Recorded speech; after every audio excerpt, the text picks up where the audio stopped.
বিদেশি শীর্ষ মেধাবীদের আকর্ষণে ভিসা ফি বাতিলের পরিকল্পনা করছে ব্রিটেন। ইতোমধ্যে এই পরিকল্পনা বাস্তবায়নে জোর তৎপরতাও চালাচ্ছে কিয়ার স্টারমার সরকার, এমন তথ্য জানিয়েছে ফিনান্সিয়াল টাইমস। ব্রিটিশ সরকারের এই পরিকল্পনায় খুশি আগ্রহী ভিনদেশিরা।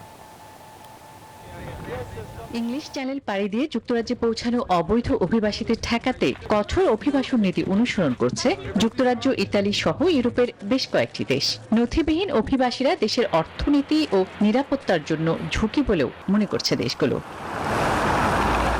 তবে অবৈধ অভিবাসীদের ঠেকাতে কঠোর অবস্থান নিলেও দক্ষ ও মেধাবী বিদেশিদের যুক্তরাজ্যে আনতে জোর তৎপরতা চালাচ্ছে কিয়ার স্টারমার সরকার।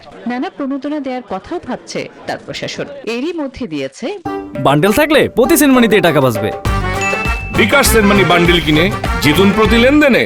ব্রিটিশ ভিসা প্রক্রিয়ায় বড় ধরনের সংস্কারের ইঙ্গিত।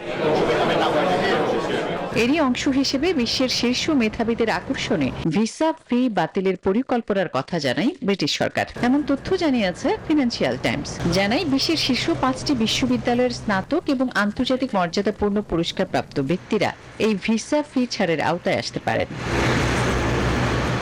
ব্রিটিশ সরকার এই সিদ্ধান্ত এমন সময় বিবেচনায় নিয়েছে যখন ট্রাম্প প্রশাসন H-1B ভিসা ফি $1 লাখ উন্নীত করে তুখোড় মেধাবী দক্ষ বিদেশি কর্মীদের যুক্তরাষ্ট্রে প্রবেশ কঠিন করে তুলেছেন।